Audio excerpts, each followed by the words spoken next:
Hi, I'm Rachel Strabley. I am a consulting hypnotist at Hypnosis with Rachel, and I'm here with Advi Coach, business coach, Sharon Lewis. And we're doing a video series on breaking business barriers by creating strategies and changing your mindset to get over some of the common hurdles that we find with clients who are business owners. And today we are specifically talking about trust and delegation. So when we think about you think about your clients, Rachel, and why they don't want to delegate or avoid delegating things, what's the most common reason?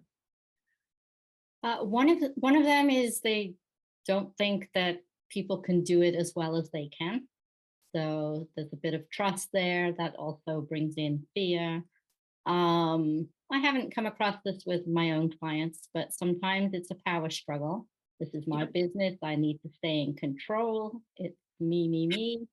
Or avoidance. There are other tasks that they could be doing and rather focus on these other tasks that somebody else can be doing rather than getting to the bigger task that they should be doing or could be doing.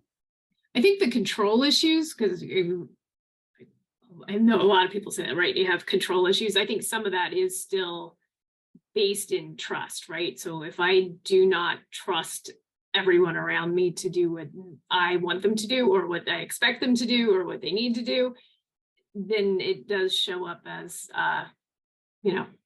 control problems. I think the other reason I was thinking about, a lot of times I'll talk to people who don't delegate because if I have to explain it to somebody else, it takes me more time, right? It's faster just to do it myself.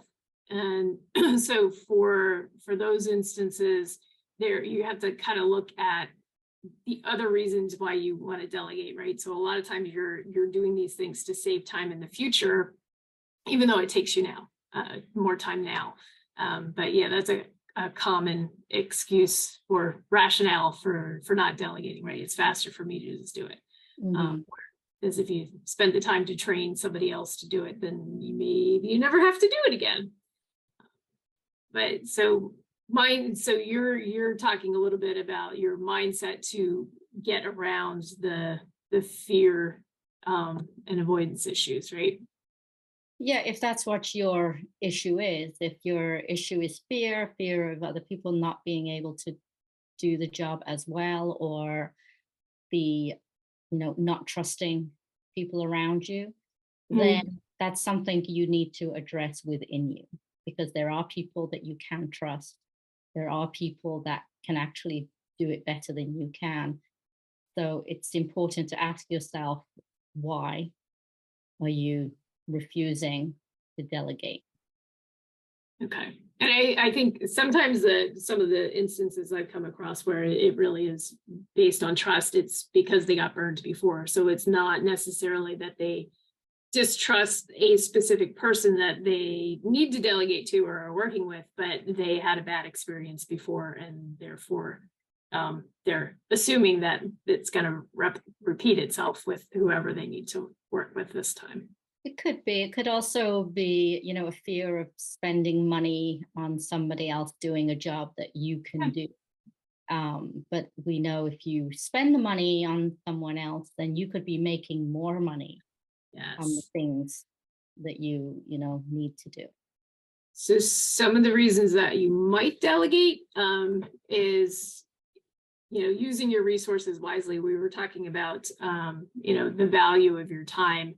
That's one of my favorite, most concrete examples of for people who are unwilling to delegate or hesitating to delegate, is to ask them how much their time is worth and how much they would spend paying somebody to do whatever their activity is, right? So if your time is $100 an hour and you could pay somebody $15 an hour, in that hour you made $85. It's not real money, but it's a good way to look at it. I had worked with somebody who had a team of 14 people, and he was, doing all the marketing and the business development and things like that. But he was also like refilling the toilet paper and buying paper towels and things like that. And I'm like, it's not really in your best interest to be doing that aspect of it. But delegating really, a lot of it is about, besides optimizing and freeing up your time, but also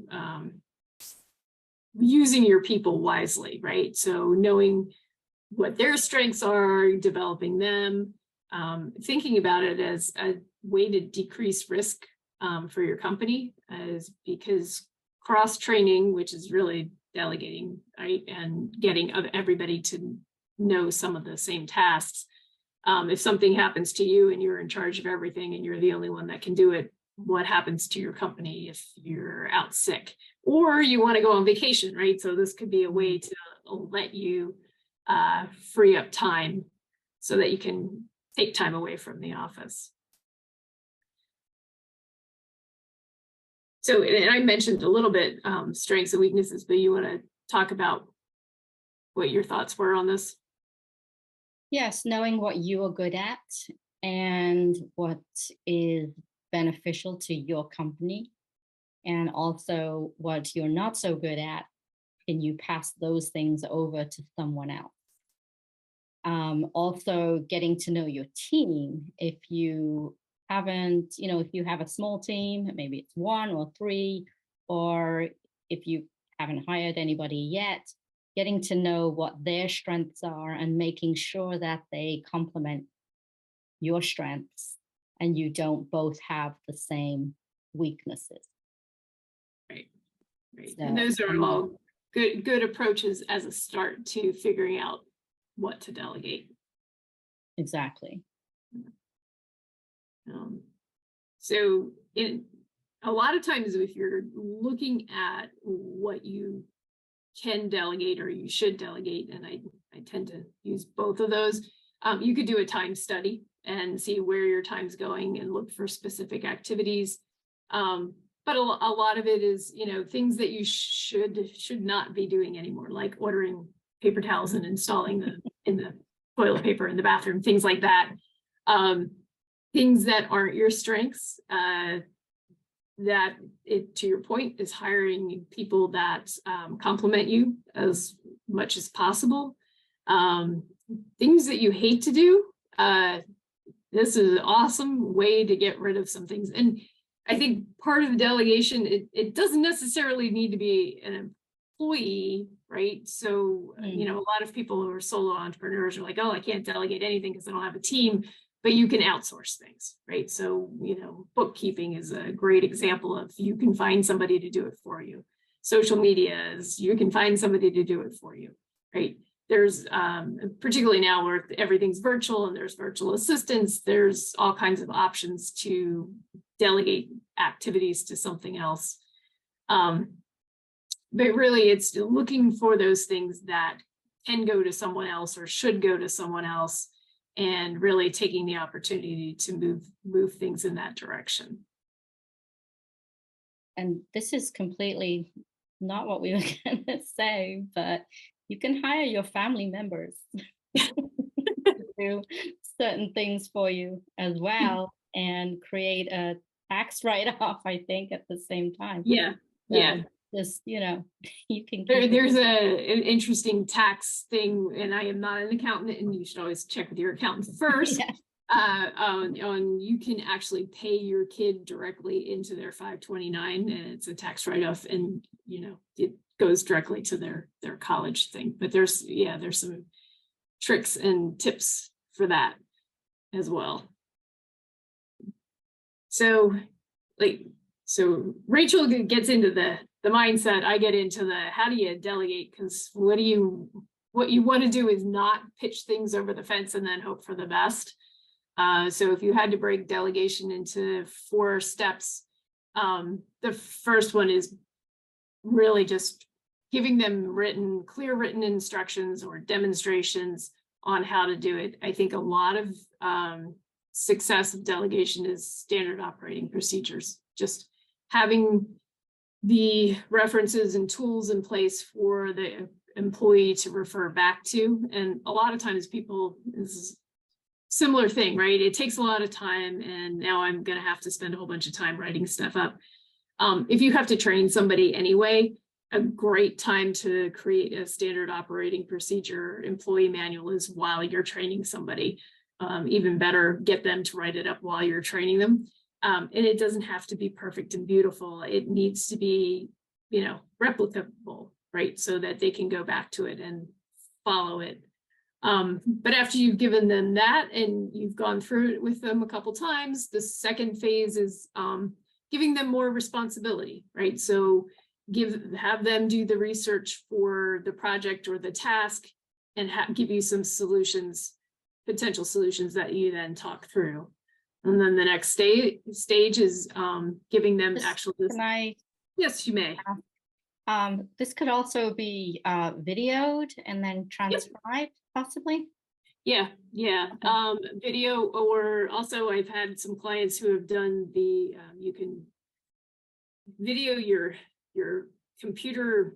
I'm running out of the words, but you can, like, if you're doing something on the computer, you can video actually what your activities are on the computer. So the mouse, click here, and then you have that.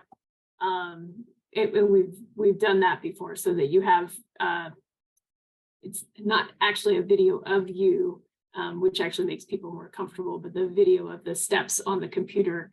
We've also recording phone calls for training purposes too, right? So if you're trying to teach somebody either technical knowledge or, just, how to answer questions, what questions to expect, recording some of the sample phone calls is a good idea too. And I think, to your point, more people are using video now than the written stuff.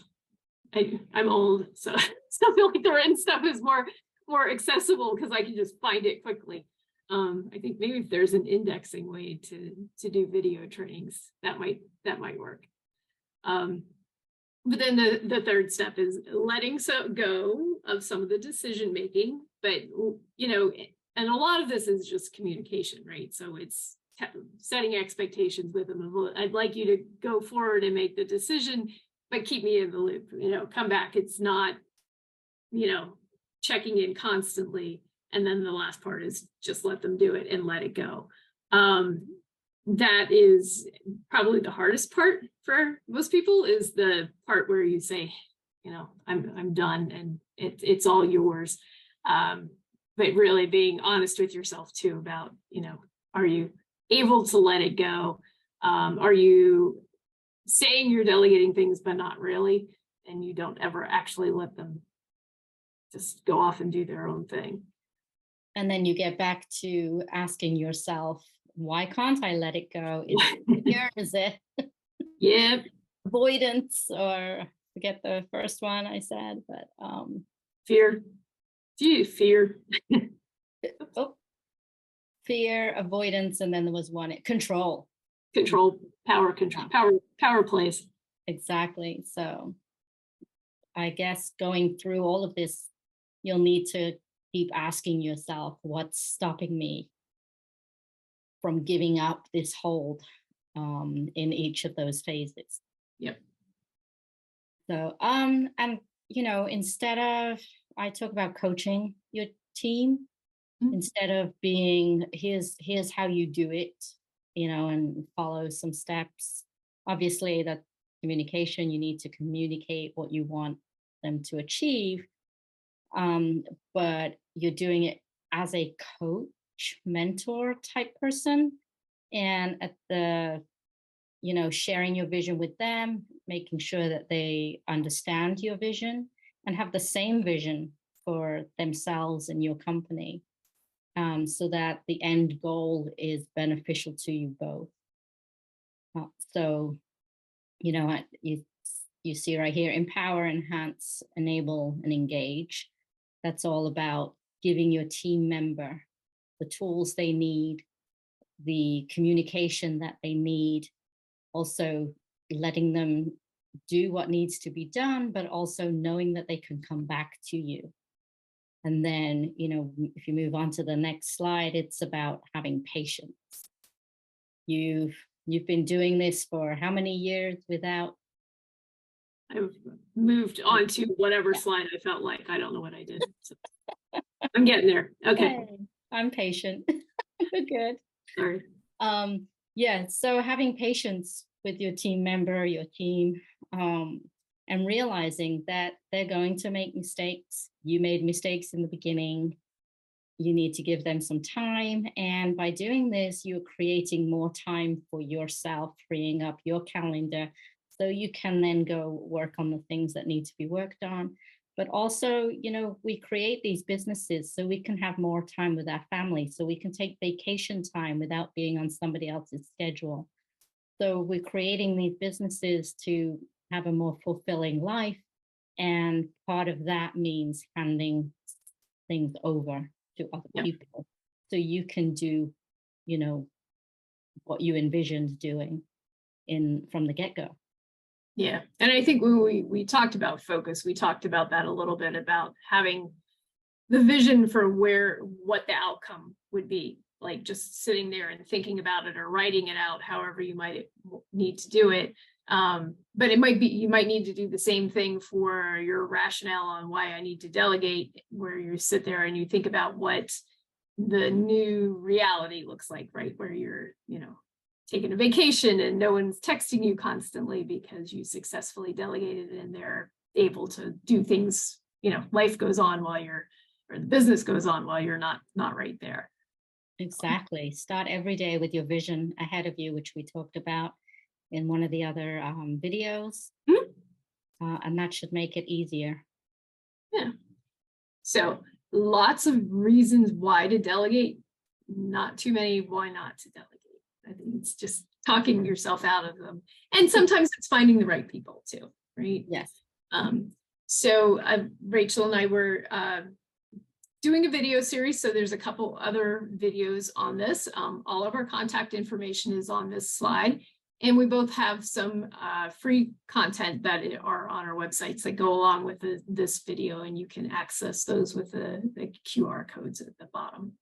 So Rachel, it was nice to talk to you about trust and delegation, and we'll talk to you again soon. I'm ready to hand over some things. Okay. All right, we'll have to work on that. Perfect. Yes.